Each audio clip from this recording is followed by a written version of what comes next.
Good evening and welcome to another episode of In Focus brought to you by the UONGOZI Institute. My name is Gwamaka Kifukwe. Joining me in studio tonight is Mr. Yescombe, an expert on public-private partnerships who will be speaking to us about their successful implementation here in Tanzania. Mr. Yescombe, thank you for joining. Thank you. I'd just like to start off by asking you, what exactly do we mean when we say PPPs? Okay, well, that's a very good starting question because different people have different definitions of PPPs. So it's important to be clear what we're talking about in the context here. PPP stands for public-private partnership. And the sort of public-private partnership that we're going to talk about this evening are the private sector providing public infrastructure. So for example, the private sector building a road under a contract with the government, being repaid by tolls on the road.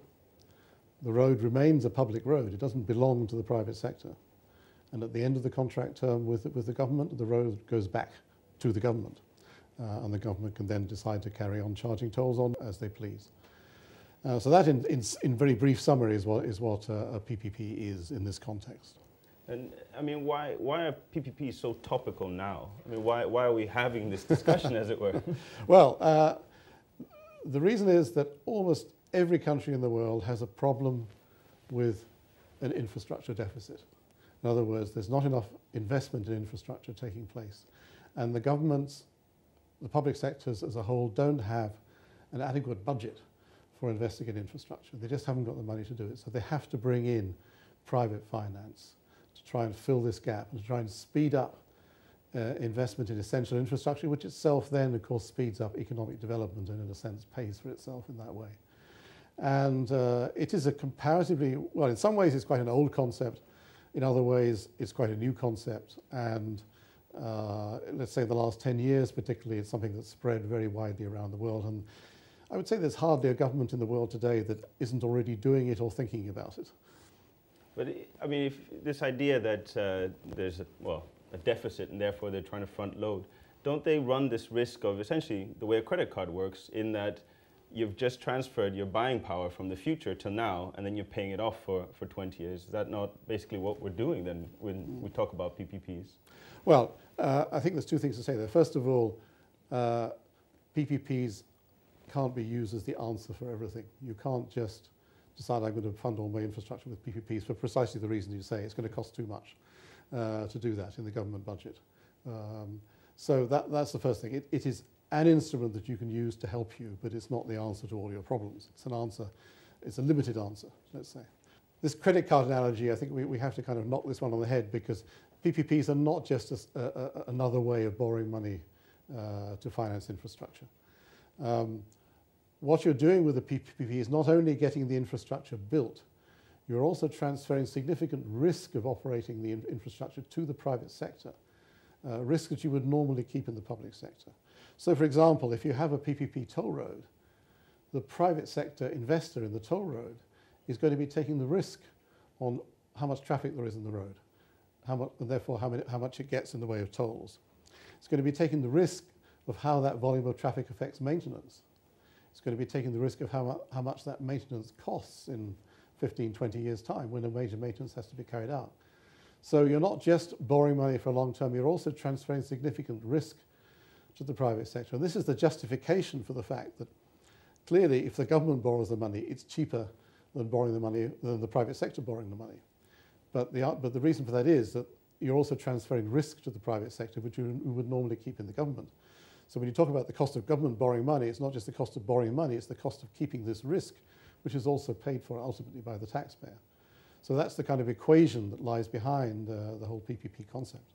And in terms of implementing PPPs, are there particular sectors that PPPs work better in?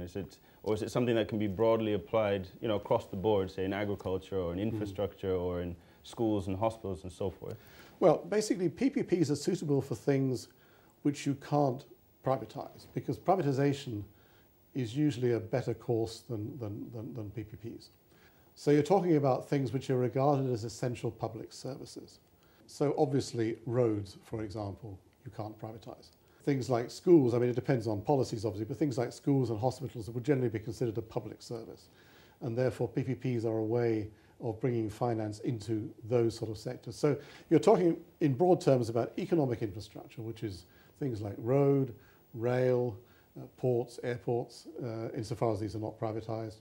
And you're talking about social infrastructure, which is things like schools, hospitals, prisons even, that type of area. Those are the main sectors where you see PPPs. I saw you touched on privatization. What about this criticism that PPP is just, you know, a softer language in terms of ultimate privatization? Is that something that is, well, true to start off with, but, you know, why is that confusion there?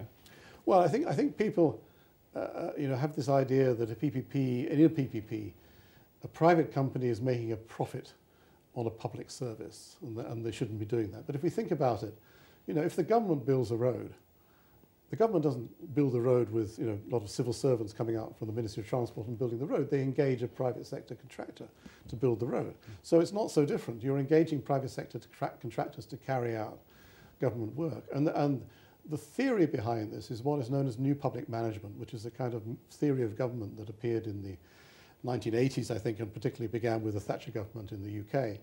And the theory is that the government's job is not to try and do everything.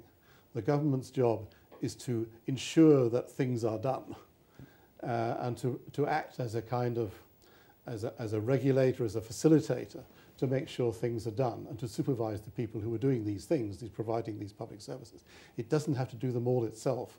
It's often quite inefficient at doing them itself. But then, as you just mentioned, there's this idea about the role of the government and so forth.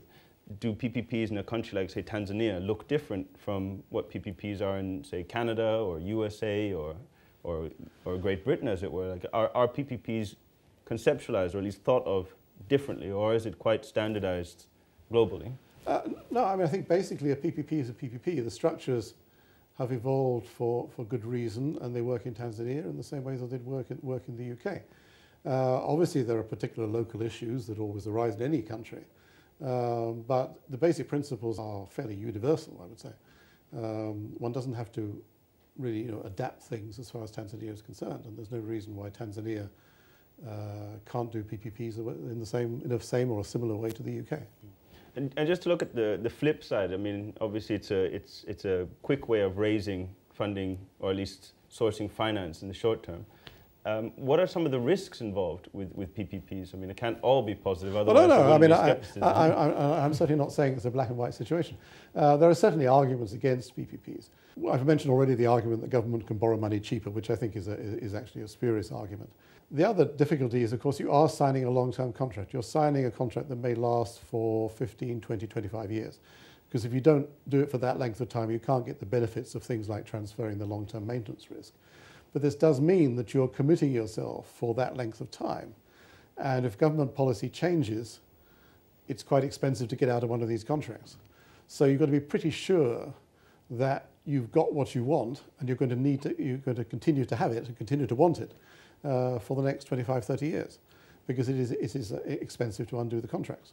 So that's certainly one argument against PPPs, that they're relatively long and inflexible. And if you want to be flexible, it's not the right kind of instrument, should we say. We're looking at other arguments. There's an argument that, oh, well, in the end, the government always has to pick up the pieces. If something goes wrong, it's a public service. The government is going to have to step in. You know, the slogan is basically privatizing profits and socializing losses. Again, it's a rather unfair thing. If we look at the experience in the UK, where we have something like 800 PPP projects that have been done now, the number of times that the public sector has actually had to step in have been very, very limited. We're talking about, you know, fingers of one hand almost. And the reason for that is you've got a large amount of private capital at risk. You've got the investment from the investor, and you've got the banks who are lending money as well. If things go wrong, they're going to lose money. So they need to rescue the project. So that's what backs up PPPs. That backs up this risk transfer. They can't just walk away, because they're going to lose a lot of money if they walk away. So the experience is in the UK and in other countries that if things do go wrong, obviously with individual projects, but when they do go wrong, the private sector usually sorts the problem out, and the public sector isn't affected. It gets the service, maybe a bit delayed sometimes, but it gets the service that it's expecting to get. Again, I think the argument that the private sector is making money at the expense of the public sector is again a spurious argument, I would say. What else in terms of I mean, there are a lot of arguments for and against, often based on misunderstandings of what a PPP really is. It's, first of all, it's not privatization. You know, these are government assets. They are not going to be sold off to the private sector. You're not selling Tanzanian roads to the private sector. Sure. The banks who are lending money cannot take a mortgage over the roads and then, you know, foreclose on the roads. That's one area where there's often a lot of misunderstanding. The distinction between PPPs and privatization, they are different things, and they're being done for different reasons. And for a country like Tanzania that's looking to use PPPs to sort of accelerate development, what do you say to the argument that, you know, what this does is favors large, typically foreign investors who, you know, have the capital to build these things, then operate them, at the expense of actually empowering Tanzanians or, you know, whatever poor country who don't have the capital to get involved. And so all you're seeing is basically the state getting more revenue and therefore a stronger welfare system, but not actual empowerment of the citizens. Mm. Well, I mean, it is true to say that a PPP, which is a complex method of government procurement, works best in large projects. So that's certainly true. If you try and do it with small projects, it can get quite expensive. It's also likely that with large projects, at the early stages at least, you may well get some foreign investors. But remember, a large part of the financing is actually debt as well as equity, which would need to come from financing sources inside Tanzania, people like banks, insurance companies, pension funds. And for them, this is quite a beneficial kind of financing because it provides a long-term steady cash flow, which suits them quite well. This problem of trying to do smaller PPPs is usually solved by putting PPPs together. So for example, in the UK, we don't just do a PPP for one school. We do a PPP for maybe 30 schools. So you get economy of scale. And that's really the way forward. I mean, a lot of PPPs will clearly be done at the local authority level in Tanzania. Individual local authorities may not have projects that are large enough to justify the kind of complexity of trying to set it all up. But if several local authorities get together, as they do in the UK, and they say, okay, we're going to refurbish or rebuild all of our schools, then you've got a project that's of a decent size. So I think some element of foreign involvement is preferable because, at least in the early stages, because they've done it before, they know how to do it.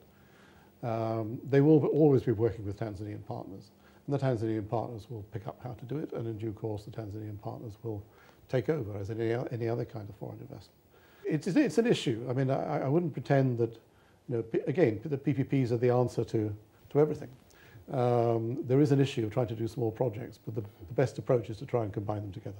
Is Tanzania ready for something like this? I mean, not just the laws, but do they have the capacity, or is that, you know, a disadvantage in terms of the public sector, where you find, you know, stronger negotiators maybe in the private sector? Is that something that you typically find, or is this something that, you know, that is happening here as we see? Well, it's almost universally true that the private sector are better negotiators than the public sector. It's the same as true in the UK, and I mean, I work a lot on the public sector side in the UK. So yes, I mean, there's certainly an issue there, because typically somebody in the private sector is just negotiating one project, whereas someone in the public sector is just negotiating one project, whereas someone in the private sector is doing this as a career, so he's getting more and more experience.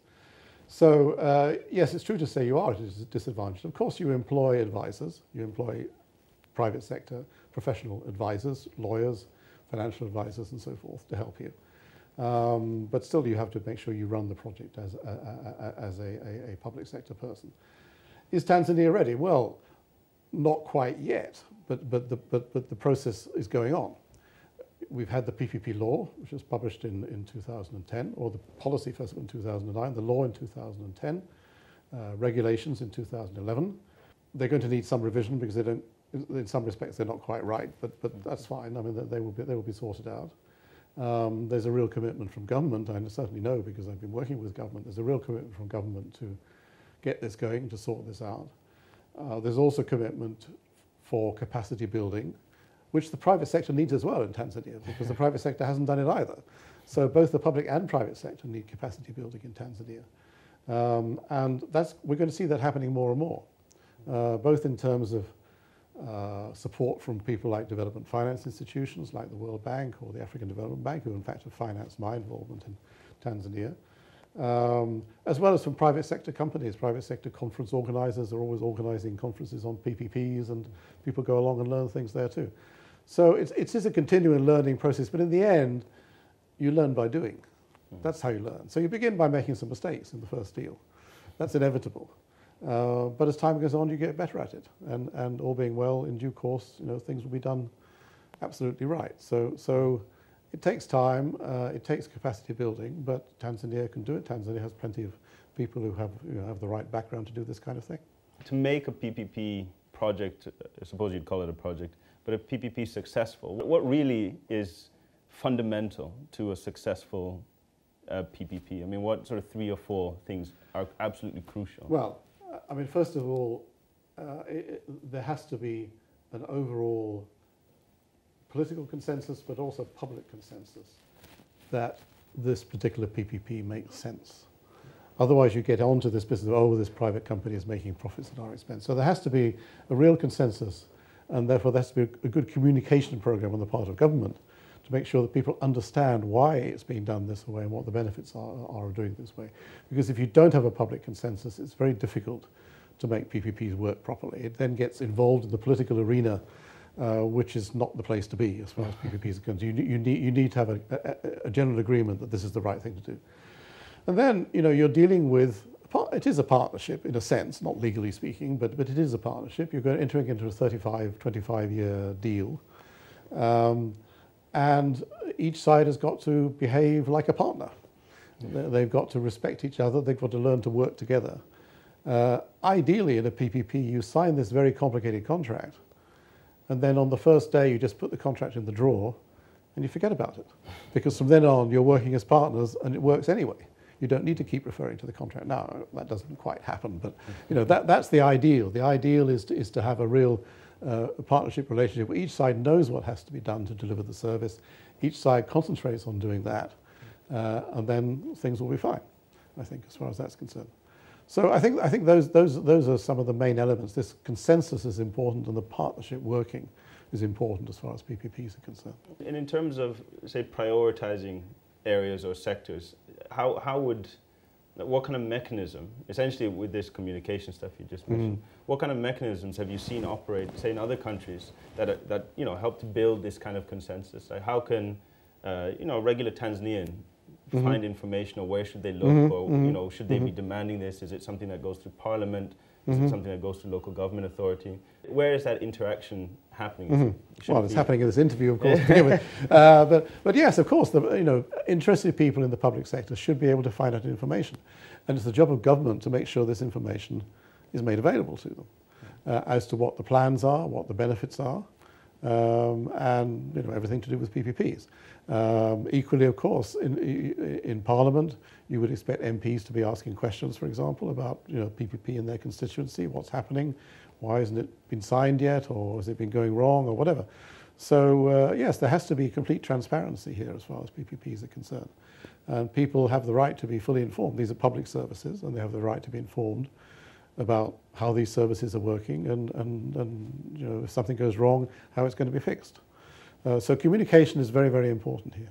In terms of if a PPP project, say, were to fail, what would happen? Essentially, I mean, it's a bit of a black box. Yeah, well, it depends what you mean by fail.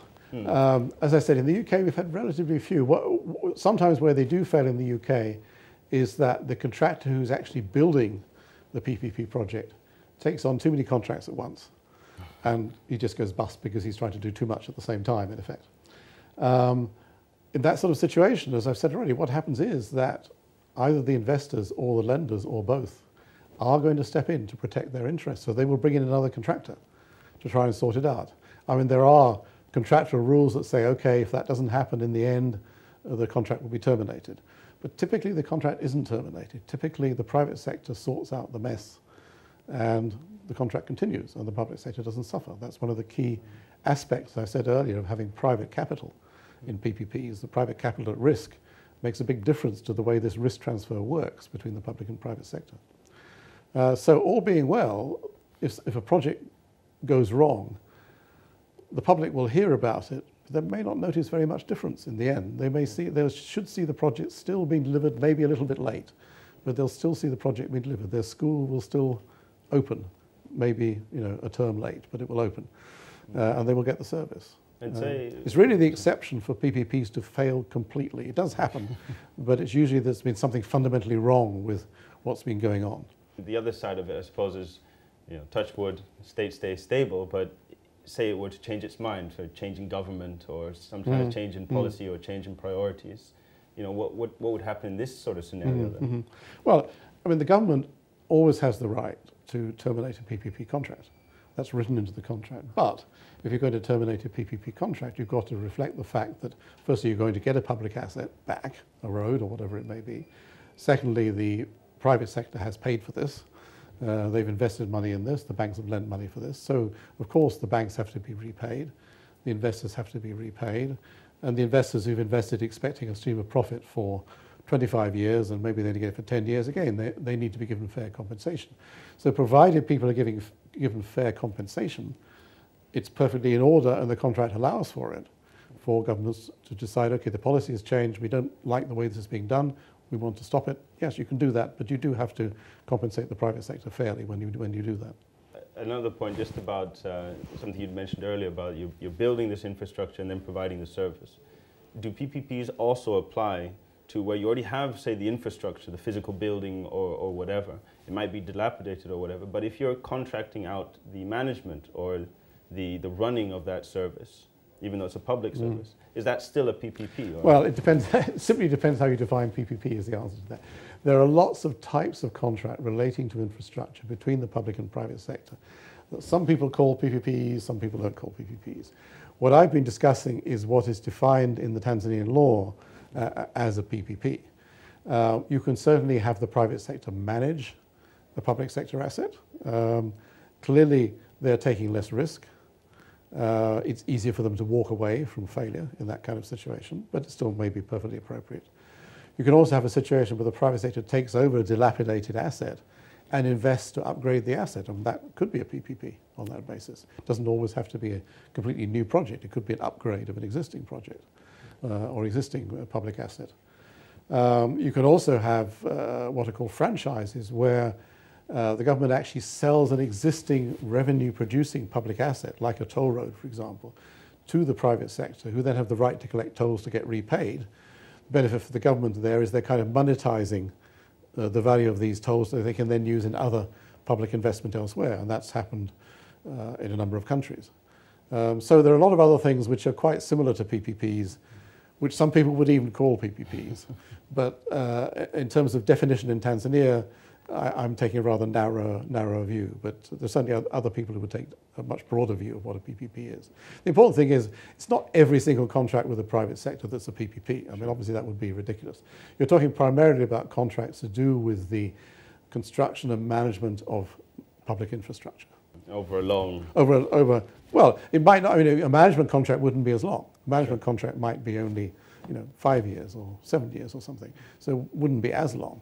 Again, it depends on what you're trying to achieve with the contract. Sure. And in terms of being able to attract investors into PPPs, are there any particular frameworks or any particular policies that they look for? Is there something that makes Tanzania, or Kenya for that matter, or any other country, stand out above any other place in terms of why an investor would actually put their money into these projects? Well, I think investors are very much looking, in the early stages, they're very much looking for this political commitment on the part of government. They really want to see the government really does want to do this, and that this is communicated from the top levels of government right all the way down to the people they're going to be negotiating with. Because you do sometimes get the position where people in the public sector, who are public sector employees, civil servants, who feel that somehow they're being threatened by the fact that this service is being provided by the private sector. In fact, they're not being threatened because, first of all, they still have to supervise this service, and secondly, actually, they can go and get quite good jobs with the private sector anyway, because the private sector will need their skills as well. So this political commitment is very important, and the communication of this commitment all the way down, so there's serious negotiation. And then there needs to be the right kind of framework, the right kind of legal framework, the right kind of policy framework, which Tanzania, of course, is setting in place. I think if people see a very clear framework that follows international norms, they're going to be a lot more ready to come into a country as opposed to a country where it's not very clear quite, what the law is, and it's being made up as you go along and so forth. So I think these are the two things: the political commitment, which is expressed in a very clear framework, and then it's up to the government to go out and sell the idea to both investors here and international investors.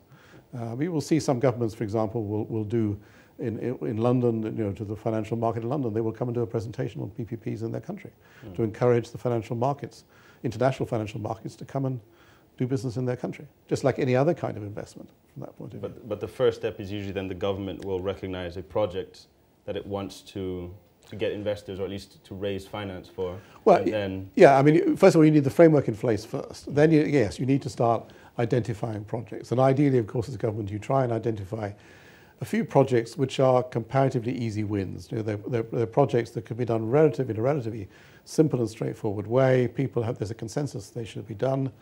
You can bring in investors, and they will understand they will understand things very easily, and so you can do the deal quite quickly and successfully. And then you start to build up your reputation, basically, as a PPP country, and then gradually you move on to more difficult projects. And just to sort of wrap everything up, is there anything in particular about PPPs? I'm guessing from the way you're speaking about them, you're very pro PPP as opposed to against, but is there anything that you feel that is very important to note, or that people should keep in mind when discussing or considering PPPs? Well, first of all, I try to be fairly neutral as far as PPPs, not necessarily wholly pro. I think a key thing is this is not free money. This is not money that's falling out of the sky to pay for roads in Tanzania. Ultimately, they have to be paid for, either by the government or by the users in the form of tolls. It's not an answer to, all problems. And it's important to bear that in mind. These things have to be done in moderation. One shouldn't get carried away. There are some countries which have got a bit carried away with this, and suddenly they find they have more liabilities than they can really properly handle. So the approach for Tanzania is certainly to do things in a slow, steady and careful way, always assessing, can we continue to afford doing this, or have we got enough now? Should we take a pause for a while? But I think all of this is well known to government in Tanzania, so I would be very optimistic actually about the prospects for PPPs in Tanzania. Well, thank you so much for your time and for sharing your expertise with us. It's certainly been very engaging and very interesting. And yeah, if we have any more questions about PPPs, we'll know where to come. Okay. So thank you very much for joining us. Thank you. Ladies and gentlemen, thank you very much for joining us this evening. Join us again soon on another episode of In Focus. Thank you and good night.